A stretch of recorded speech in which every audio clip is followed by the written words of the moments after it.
Halo, assalamualaikum warahmatullahi wabarakatuh. Masih bersama saya di channel radio gue. Kali ini kita akan membagikan kisah dan cerita dari teman-teman kita yang telah memberikan kisah dan ceritanya kepada saya, yang nantinya akan saya bacakan.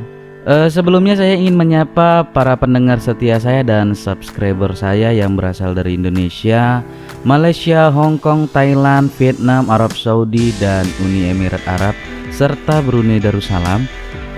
Semoga kalian di sana tetap dalam keadaan sehat dan tetap terus mendengarkan channel radio gue, serta tetap terus mendengarkan kisah-kisah yang akan dibagikan di channel radio gue. Oke, nanti buat teman-teman yang ingin kirim-kirim salam, boleh tulis di kolom komentar. Nanti setiap kirim salam kalian akan saya bacakan. Tapi saya ingin kalian membuat kirim salam tersebut dengan format siapa nama kalian, kemudian kalian tujukan kepada siapa, dan kenapa kalian ingin kirim salam kepada orang tersebut. Jadi tuliskan kirim salam kalian di kolom komentar di video ini yang semenarik mungkin. Mudah-mudahan kirim salam kalian tersebut bisa dibaca oleh orang yang ingin kalian tuju. Oke, langsung saja kita ke kisahnya yang telah dikirimkan mbaknya. Tapi mbak tersebut tidak mau disebutkan namanya, dan dia ingin saya saja yang membacakannya. Oke, bagaimana kisahnya? Ini dia. Keep watching and enjoy.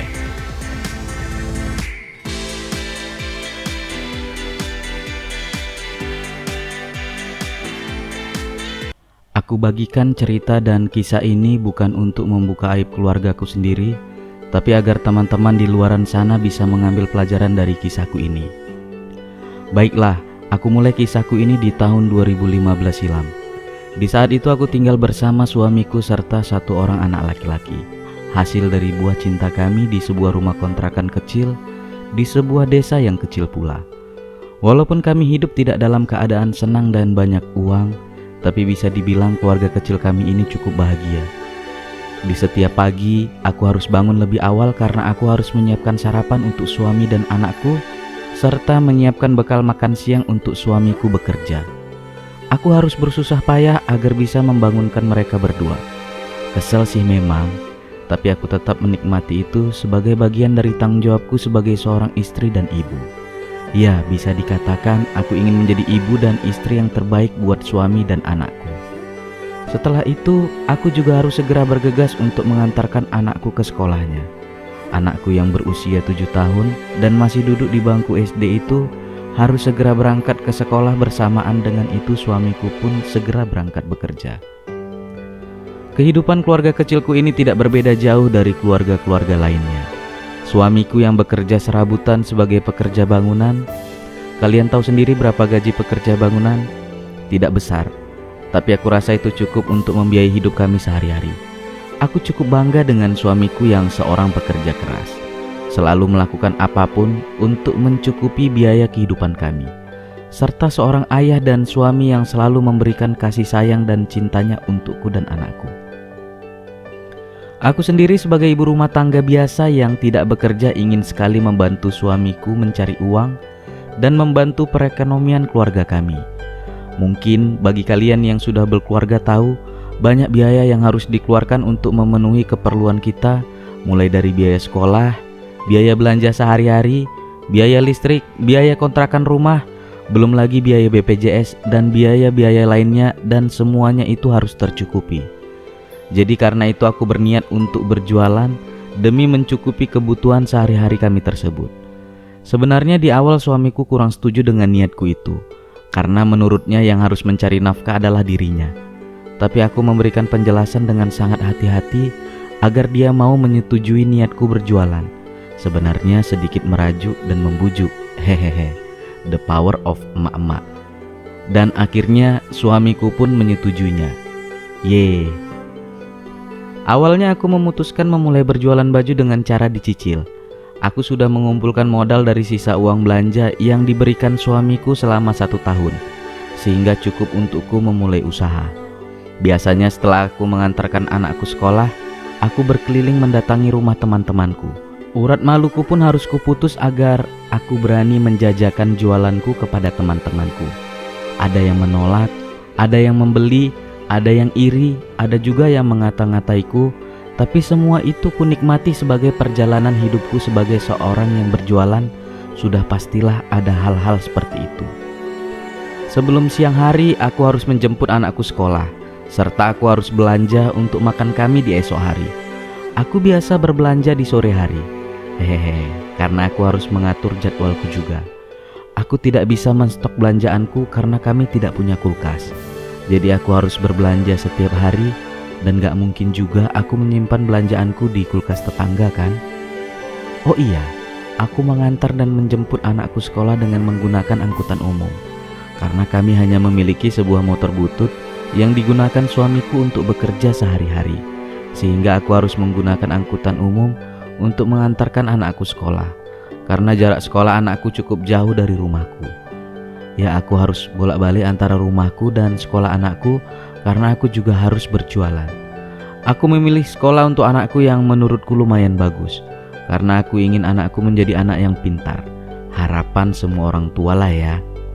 Walaupun sebenarnya aku cukup repot, tapi mau bagaimana lagi?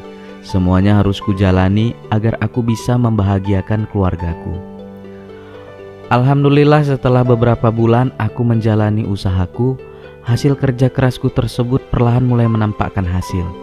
Banyak teman-temanku yang mulai menjadi pelanggan tetapku, dan banyak juga yang ingin menjadi reseller dari usahaku tersebut. Dan tentunya penghasilan yang kudapatkan juga bertambah banyak. Aku sendiri sangat bersyukur dengan semua ini. Aku juga sangat senang karena suamiku yang tadinya kurang setuju, akhirnya ikut senang karena aku bisa membantu perekonomian keluarga kecil kami ini.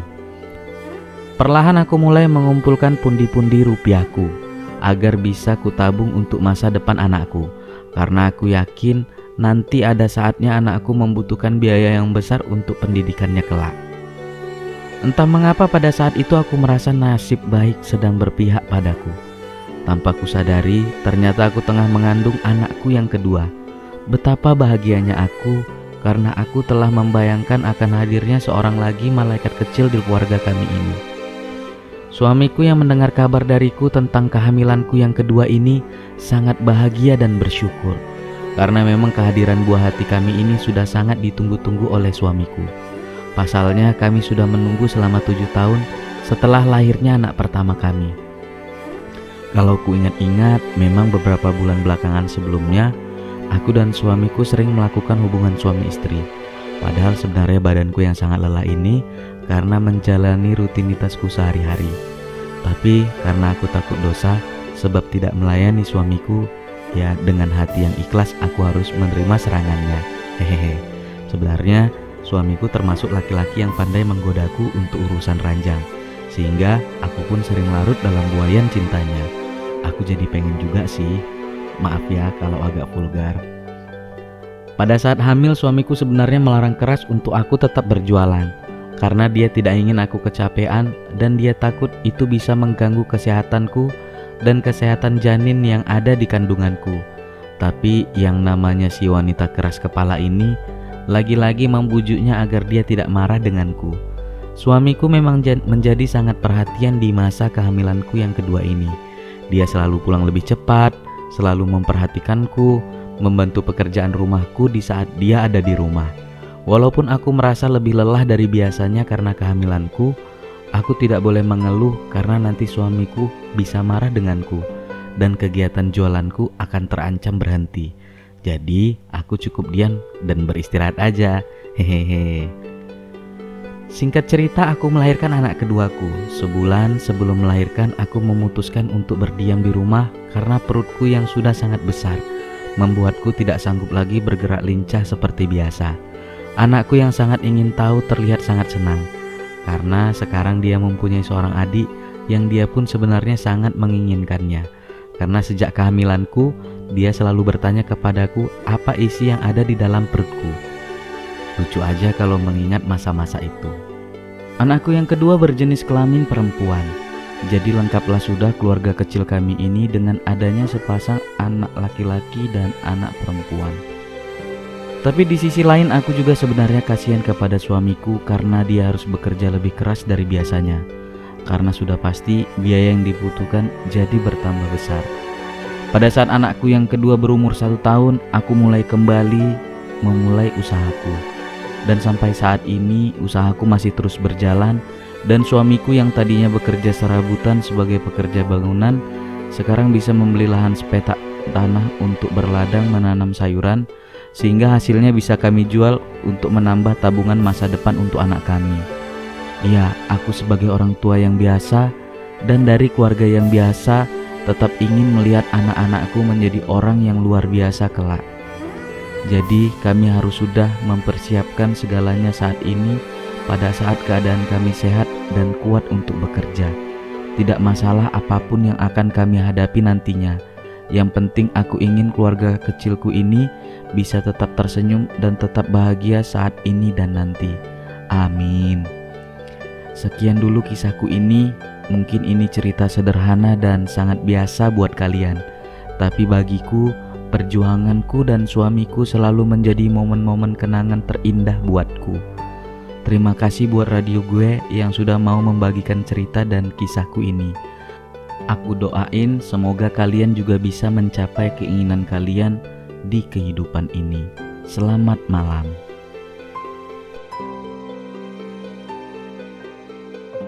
Oke, baiklah, itu tadi sebuah kisah dari teman kita, dan terima kasih banyak sudah membagikan kisahnya kepada kita semua.